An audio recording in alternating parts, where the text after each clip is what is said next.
The morning briefing at Fort Richardson Sniper Training Facility concluded with Major Thompson dismissing his elite marksmen. But Isabella Ford remained behind to organize the classified training materials scattered across the conference room table. To the Army's most skilled long-range shooters, she was simply Ford, the civilian secretary who handled their administrative paperwork and scheduled their training exercises with quiet efficiency. When Staff Sergeant Jackson boasted that their upcoming 2,500-meter challenge shot was impossible for anyone except the world's top 10 snipers, Isabella looked up from her filing with polite curiosity and asked, "Would it be possible for me to try that shot?" The laughter that followed was immediate and dismissive, until Isabella stepped up to the firing line, adjusted the scope with movements that suggested years of experience, and delivered a perfect center mass hit at 2,500 meters that left America's elite snipers staring in stunned silence as they realized their secretary possessed shooting skills that exceeded their own. Welcome to those who left a trace, where ordinary people carry the most extraordinary secrets. Before we dive into this incredible story that will leave you speechless, tell us in the comments what city you're watching from today. And if you believe that everyone deserves respect no matter how they appear on the surface, hit that subscribe button and join our community that honors the hidden warriors among us. The crisp Alaska morning air carried the distant sound of rifle fire as Isabella Ford organized training documents in the administrative office of Fort Richardson's Advanced Marksmanship Training Center. At 28 years old, she stood 5 feet 4 inches tall with long black hair that she kept professionally braided and tucked beneath her civilian contractor cap. Her dark brown eyes held a quiet competence that the military instructors attributed to administrative efficiency, never suspecting the depth of precision shooting experience and sniper training that lay behind that focused gaze. Isabella wore the standard attire of civilian administrative personnel: navy blue polo shirt with the training center logo, khaki slacks, and comfortable walking shoes that allowed her to move efficiently between the classroom facilities and outdoor firing ranges, while managing the complex logistics that supported advanced sniper training. Around her neck hung the security badge that granted her access to classified training materials and specialized facilities where America's most skilled marksmen honed their deadly craft. To the Army snipers who trained at Fort Richardson's elite facility, Isabella was simply Ford, the civilian secretary who had been assigned to their administrative support for 14 months. She managed schedules, coordinated range time, processed training records, and handled the paperwork that allowed instructors to focus on developing the precision shooting skills that could determine mission success or failure in combat zones around the world. What none of them knew was that Isabella's understanding of long-range marksmanship and ballistic calculations had been developed during 6 years as a Marine scout sniper, including 4 years conducting precision elimination missions in some of the world's most challenging environments. Her expertise with advanced rifle systems, environmental compensation, and extreme-range shooting have been earned through operations that tested the limits of both equipment capability and human skill. The transition from elite Marine sniper to civilian administrative assistant had been one of the most psychologically challenging periods of Isabella's life. 14 months earlier, a classified counterterrorism operation in Central Asia had achieved its tactical objectives, but created political complications that required the immediate extraction and identity protection of all personnel involved. The mission had successfully eliminated multiple high-value targets and disrupted a major terrorist network, but the diplomatic fallout had necessitated that all participants be reassigned to positions that would obscure their connection to operations that officially never happened. For Isabella, this had meant separation from Marine Force Reconnaissance and reassignment to a civilian contractor position within the military training community. Her service record had been classified at levels that made it inaccessible to routine personnel inquiries. Her sniper qualifications had been placed in SEAL files, and her very existence as a precision shooter had been officially denied by the Department of Defense. But Isabella had approached her civilian assignment with the same discipline and professionalism that had marked her Marine career. If the needs of operational security required her to serve as a secretary, then she would provide administrative support that met the highest military standards. Her paperwork became a form of service that honored her commitment to excellence, even when no one understood the sacrifice it represented. Major Thompson represented the leadership of America's most advanced sniper training program. At 39 years old, Thompson was a career Army officer with 16 years of service, including multiple combat deployments where his marksmanship skills had saved American lives and eliminated enemy threats. His experience as both an operational sniper and training instructor had earned him recognition as one of the Army's foremost experts in precision shooting. Thompson's military career had been distinguished by his participation in some of the Army's most sensitive sniper operations, including counterterrorism missions that had required extreme-range shots under challenging conditions. His knowledge of advanced marksmanship techniques was extensive, but his expertise was focused on Army sniper systems and training methodologies rather than the broader spectrum of precision shooting disciplines. Ford, make sure the range safety briefings are properly distributed before the afternoon training session, Thompson instructed as he reviewed training schedules for the week's advanced marksmanship exercises.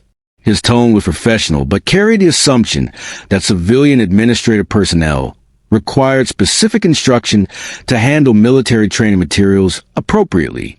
Isabella nodded and continued organizing the classified training documents that outlined ballistic data, environmental compensation factors, and shooting techniques that represented the most advanced marksmanship knowledge in the American military. Yes, Major Thompson.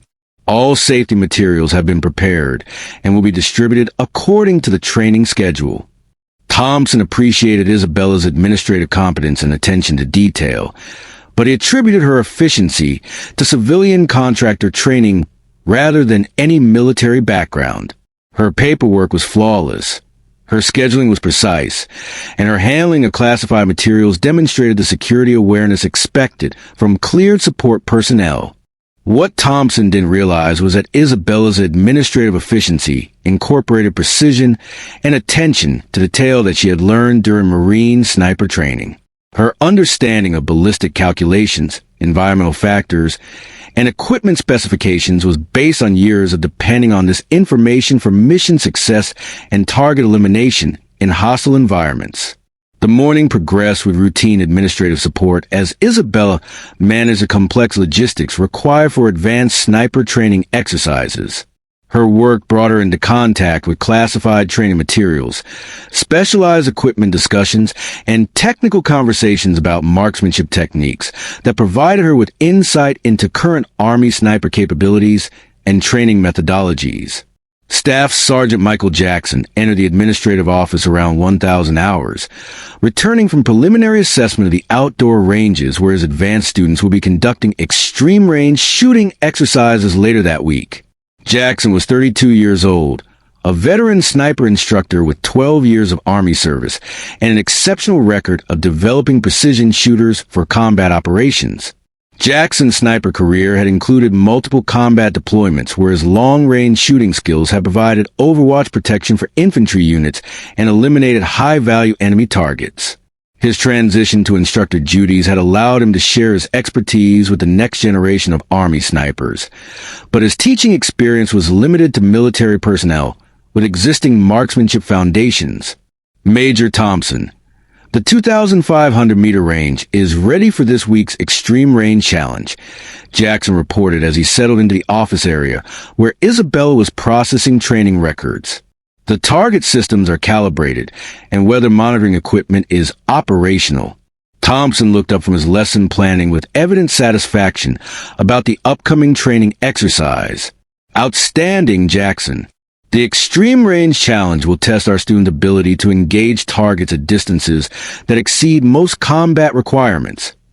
Isabella continued her administrative work while listening to their discussion about training exercises that push the boundaries of rifle and ammunition capabilities. Her sniper background allowed her to understand the technical complexity of 2,500-meter shots and the exceptional skill required for success at such distances. Jackson's enthusiasm for the Extreme Range Challenge was evident as he described the technical preparations required for the training exercise. Major, the ballistic calculations for 2,500-meter shots are incredibly complex. Students need to account for bullet drop, wind drift, atmospheric pressure, temperature variations, and even the Earth's rotation. Thompson nodded approvingly as he considered the educational value of challenging his advanced students with shots that would test every aspect of their marksmanship training. The complexity is exactly what makes this exercise valuable. Jackson. Combat snipers need to understand the limits of their equipment and their own capabilities. Isabella recognized the technical discussion as covering material that had been central to her Marine sniper training, but her administrative role required her to appear focused solely on paperwork, while the instructors discussed advanced marksmanship techniques. The conversation between Thompson and Jackson evolved into a detailed analysis of extreme-range shooting challenges and the exceptional skill required for success at distances beyond normal sniper engagement ranges. Their discussion included technical details about rifle systems, ammunition selection, and environmental compensation that demonstrated the depth of knowledge required for precision shooting at extended ranges. The truth is, Jackson continued with evident pride in his expertise, shots at 2,500 meters are only achievable by the world's most elite snipers. We're talking about the top 10 precision shooters in military service, people with years of specialized training and exceptional natural ability. Thompson agreed with Jackson's assessment while considering the learning objectives of their extreme-range training program. That level of difficulty is exactly what makes this exercise valuable for our students. Even if they can't achieve hits at 2,500 meters, the attempt teaches them about equipment limitations and environmental factors. Jackson's confidence in the exclusivity of extreme-range shooting skills led him to elaborate on the technical challenges that made such shots nearly impossible for most marksmen. Major.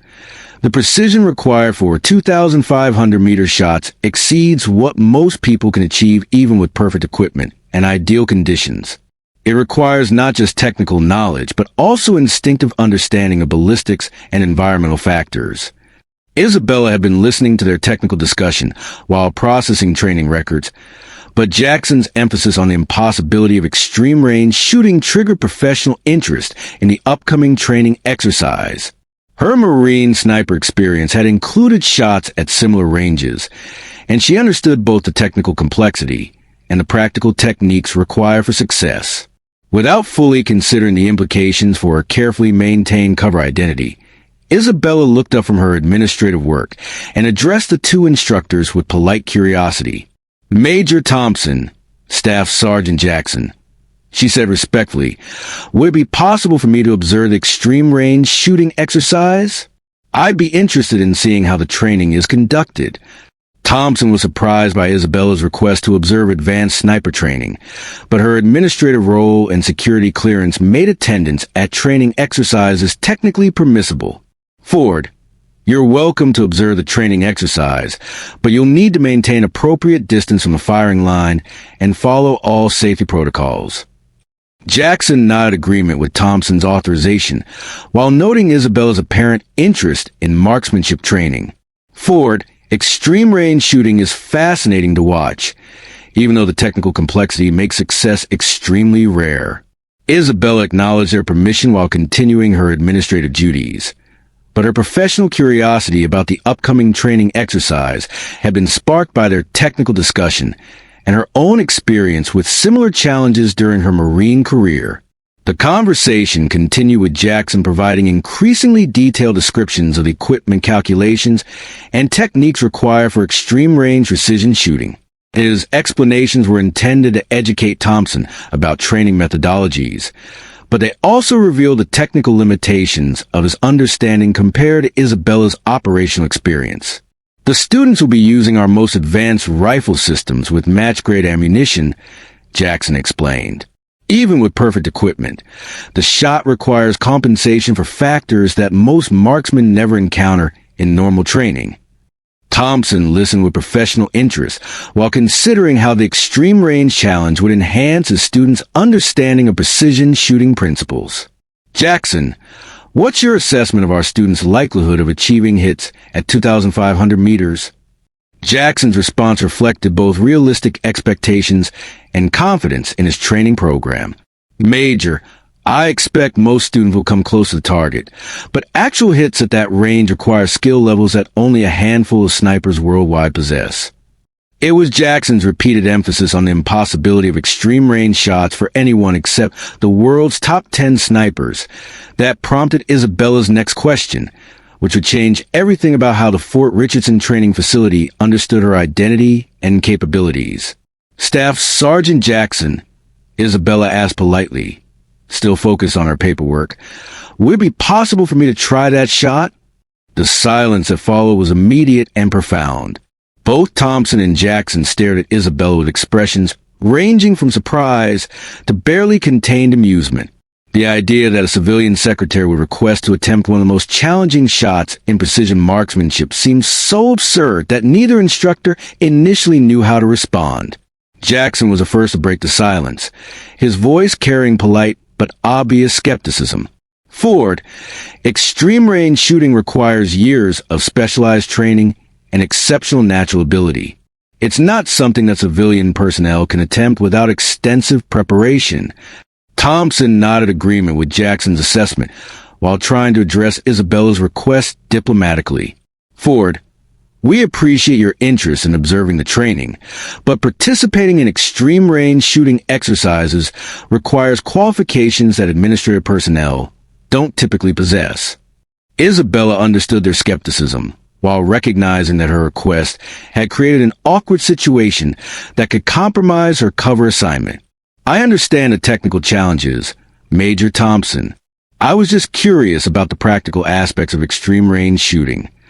Jackson's response reflected both professional courtesy and obvious dismissal of Isabella's capabilities. Ford, the practical aspect involved ballistic calculations, environmental compensation, and shooting techniques that require extensive specialized training. It's not something that can be learned through observation. The conversation might have ended there, with Isabella returning to her administrative duties and the instructors proceeding with their training plans. But Thompson's consideration of Isabella's request led him to an unexpected decision.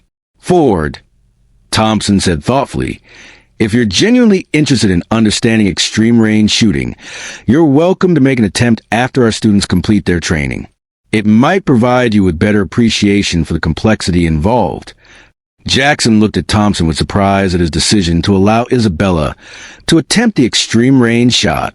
Major, shouldn't we require some demonstration of basic marksmanship skills before attempting shots at 2,500 meters? Thompson's response reflected his assessment that Isabella's attempt would be educational rather than successful.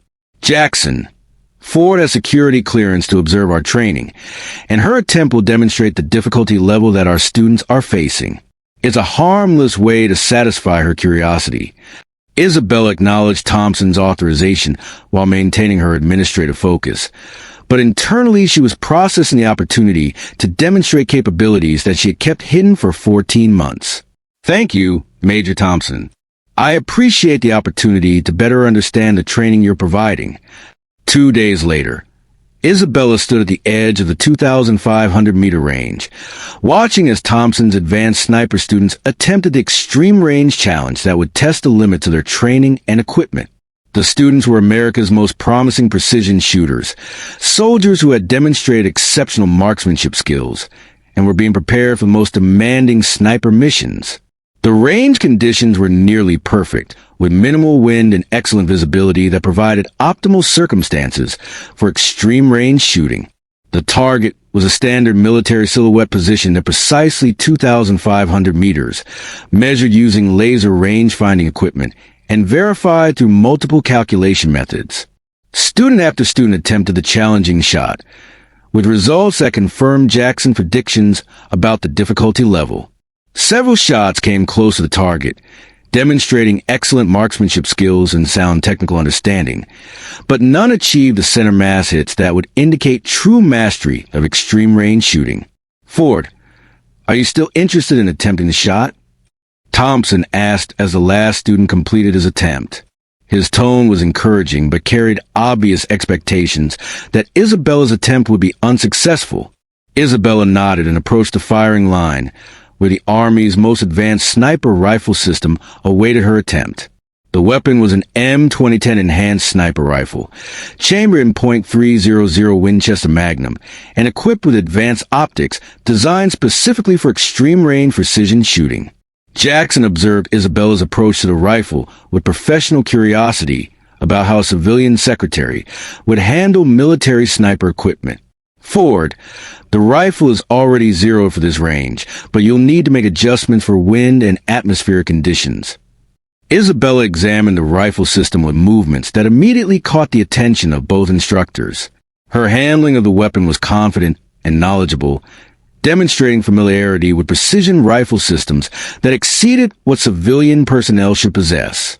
The wind is steady at 4 miles per hour from the northwest, Isabella observed as she studied the range conditions. Atmospheric pressure is 30.15 inches of mercury. Temperature is 34 degrees Fahrenheit. Humidity appears to be around 60%. Thompson exchanged glances with Jackson as they processed Isabella's technical assessment of environmental factors. Her analysis was detailed and accurate, demonstrating understanding of ballistic principles that suggested more than casual interest in marksmanship. Isabella settled into shooting position behind the rifle with fluid movements that revealed extensive training in precision shooting techniques. Her body position was textbook perfect, her breathing was controlled, and her grip on the rifle demonstrated the kind of consistency that marked experienced marksmen. "Ford, take your time with the shot," Jackson instructed, his tone now carrying more serious interest in Isabella's attempt. The technical complexity means that rush shots are almost guaranteed to miss. Isabella acknowledged Jackson's advice while making subtle adjustments to the rifle's scope settings. Her movements were precise and confident, suggesting familiarity with advanced optics that civilian personnel shouldn't possess. The shot sequence that followed would forever change how everyone at Fort Richardson understood Isabella's identity and capabilities. She controlled her breathing with the discipline of a trained sniper, established perfect sight alignment, and applied steady rearward pressure to the trigger with the kind of precision that marked years of advanced training. The rifle fired with sharp crack that echoed across the range, and through the spotting scope, Thompson watched the bullet's trajectory toward the distant target. What he saw next left him speechless. The bullet struck the target with perfect center mass placement, achieving the kind of precision that he had seen only from the military's most elite snipers. The shot was not just a hit. It was a demonstration of marksmanship excellence that exceeded the capabilities of most of his advanced students. "Perfect center mass hit," Thompson announced, his voice carrying amazement and growing suspicion about Isabella's background. "That shot will be considered exceptional for our most experienced students." Jackson stared at Isabella with new understanding as he processed the implications of her successful extreme-range shot. "Ford, that level of precision shooting requires extensive specialized training. How did you acquire those marksmanship skills?" Isabella realized that her shot had irrevocably compromised her cover identity, but her professional standards and competitive instincts had taken precedence over security considerations. After 14 months of hiding her capabilities, the opportunity to demonstrate her expertise had proven irresistible. "Staff Sergeant Jackson," she replied, setting the rifle down with the same careful precision she had shown throughout her shooting sequence. "I have some previous experience with precision marksmanship that helped with the technical aspects of the shot." Thompson approached Isabella with evident curiosity and professional respect. "Ford, some previous experience doesn't explain the level of skill you just demonstrated. That shot requires training that exceeds what most military personnel receive." Isabella understood that her demonstration had raised questions that would require honest answers about her background and qualifications. "Major Thompson, I should probably provide more complete information about my background and experience with precision shooting." Jackson studied Isabella with growing recognition that her administrative competence and security awareness suddenly made sense in a completely different context. "Ford, your familiarity with that rifle system and your understanding of ballistic principles suggests military training rather than civilian experience." The moment had arrived when Isabella's 14 months of administrative cover would end and her true identity would be revealed to colleagues who had known her only as civilian support personnel. She met Thompson's gaze with the steady confidence that had marked her Marine service. "Major Thompson, Staff Sergeant Jackson," she began, "I am Gunnery Sergeant Isabella Ford, United States Marine Corps. I served 6 years as a scout sniper with Marine Force Reconnaissance, including 4 years conducting precision elimination missions in Iraq, Afghanistan, and classified operations in Central Asia." The silence that followed was profound as both instructors processed the revelation that their civilian secretary was claiming to be a former Marine Scout sniper with combat experience that likely exceeded their own operational backgrounds. Thompson felt his understanding of reality shift as he struggled to reconcile the woman he had known as an administrative assistant with the combat veteran who was claiming elite sniper credentials. "Ford, you're telling us you're a former Marine Scout sniper with actual combat experience?" Isabella straightened to attention with the bearing that had marked her military service. "That's correct, Major. I conducted precision shooting operations in support of Force Reconnaissance missions, including target elimination at ranges exceeding 2,500 meters under combat conditions." Jackson approached Isabella with newfound respect and professional curiosity about her transition from Marine sniper to civilian administrator. "Gunnery Sergeant Ford, if your claims are accurate, then you possess shooting skills and combat experience that exceed most personnel in our training facility." Isabella's response reflected the operational reality that had informed her shooting demonstration. "Staff Sergeant Jackson, the shot I just completed was similar to operations I conducted during deployment to Afghanistan, where extreme range precision was required for mission success." The revelation of Isabella's Marine sniper background triggered immediate security protocols as Thompson and Jackson grappled with the implications of discovering a former elite marksman working in their administrative structure. Thompson activated secure communication systems to verify Isabella's claims through appropriate military channels. "Gunnery Sergeant Ford, I need to verify your service record to Marine Corps headquarters," Thompson announced as he prepared to initiate the authentication process. "If your claims are accurate, this raises significant questions about your current assignment and the utilization of your expertise." Isabella understood the verification requirements and cooperated fully with the security procedures that would confirm her identity and service record. "Major Thompson, I'll provide whatever documentation is required to authenticate my service record and current assignment authorization." The verification process involves secure communications with Marine Corps Personnel Command, Force Reconnaissance Headquarters, and classified databases that contain records of her sniper training and combat deployments. Thompson's expression grew increasingly amazed as he received confirmation of Isabella's claims through official channels. 2 hours later, Thompson completed his secure communications with Marine Corps Headquarters, and his expression reflected both amazement and professional embarrassment about his previous treatment of Isabella. "Gunnery Sergeant Ford," Thompson began, his voice carrying new respect and obvious regret, "your service record has been confirmed through appropriate channels. You are indeed a former scout sniper with an exceptional combat record and multiple commendations for precision shooting under fire." Jackson looked at Isabella with completely different eyes as he processed the confirmation of her sniper background and combat experience.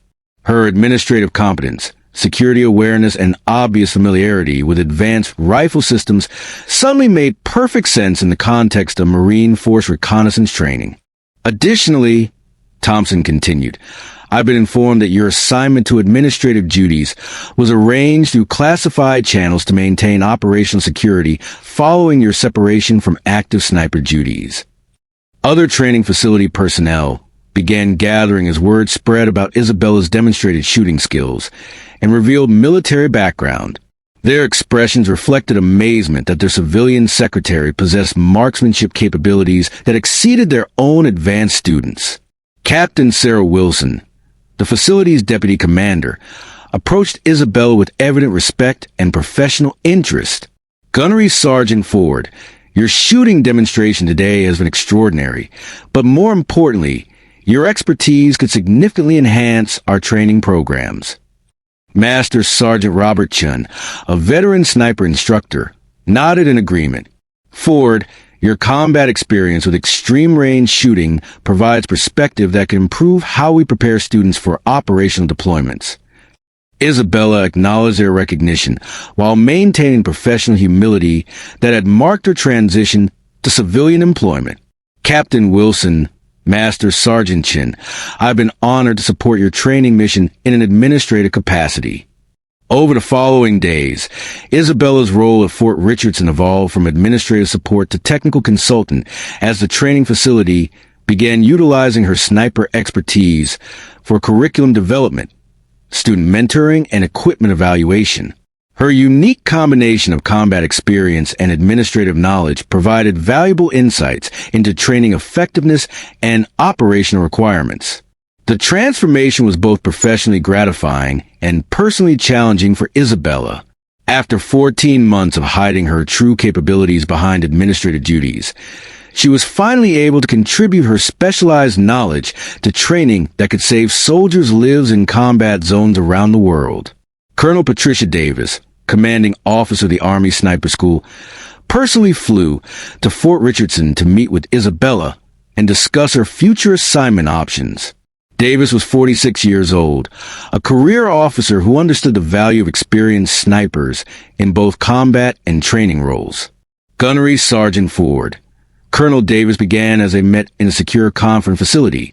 Your service record shows exceptional performance during 6 years of Marine sniper operations, and your recent demonstration has been remarkable. We need to discuss how best to utilize your expertise. Isabella straightened to attention as she prepared to discuss her future service opportunities with one of the Army's senior marksmanship leaders. Colonel Davis, I'm prepared to serve in whatever capacity best supports sniper training and operational effectiveness.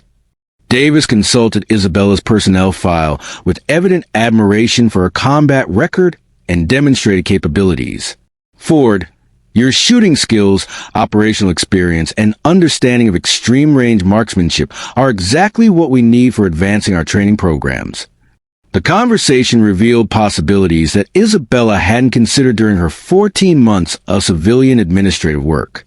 Her demonstrated expertise had attracted attention from Army leadership, who recognized the value of her experience for enhancing sniper training and operational capabilities. Your first option is acceptance of a direct commission as a warrant officer with the Army Sniper School, providing advanced instruction in extreme-range marksmanship, Davis explained. Your second option is assignment to our Research and Development Center, where you would evaluate new equipment and develop improved training methods. Isabella felt overwhelmed by the opportunity to return to meaningful sniper service after months of hiding her capabilities behind administrative duties. Colonel Davis, I would be honored to contribute to Army sniper training in whatever capacity best serves operational requirements. Davis smiled warmly. Outstanding, Ford. Given your exceptional shooting demonstration and extensive combat experience, I'm recommending you for the instructor position. Your expertise will enhance our entire training program.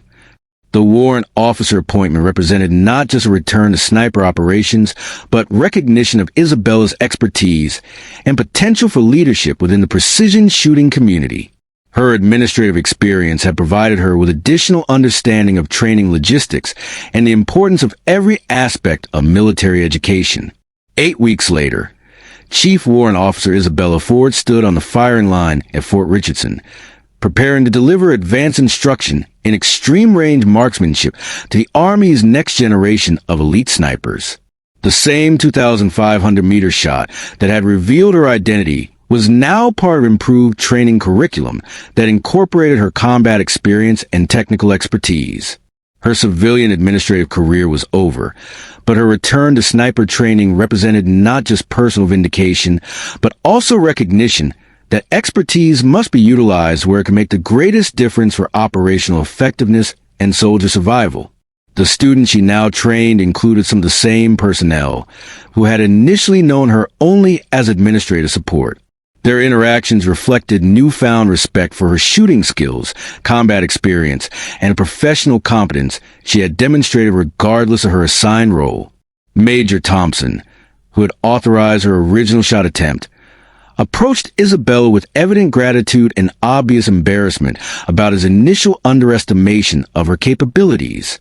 "Chief Ford, your instruction has revolutionized our extreme-range training program. Your expertise has enhanced every aspect of our marksmanship curriculum." Isabella acknowledged Thompson's recognition while maintaining professional humility that had marked her entire career. Major Thompson, effective training requires combining technical knowledge with operational experience. My role is to help students understand both aspects of precision shooting. Staff Sergeant Jackson, now working directly with Isabella on curriculum development, marveled at the transformation from secretary to chief instructor. "Chief Ford, your transition from administrative support to lead instructor has been remarkable to witness. Your expertise has improved every aspect of our training methods." Isabella's story became legend within the Army sniper community as a reminder about the importance of recognizing expertise regardless of apparent position, and the reality that exceptional capabilities can be found in unexpected places and assignments. Her patient service as administrative personnel had prepared her for teaching responsibilities that required both technical knowledge and operational humility. The 2,500-meter shot that had revealed her identity became a standard element of advanced sniper training, representing the kind of extreme-range capability that could determine mission success in operational environments. Her shooting demonstration had not just impressed observers. It had established new training standards that enhanced the entire program. Most importantly, Isabella had demonstrated that true professionals serve with excellence regardless of recognition or assignment.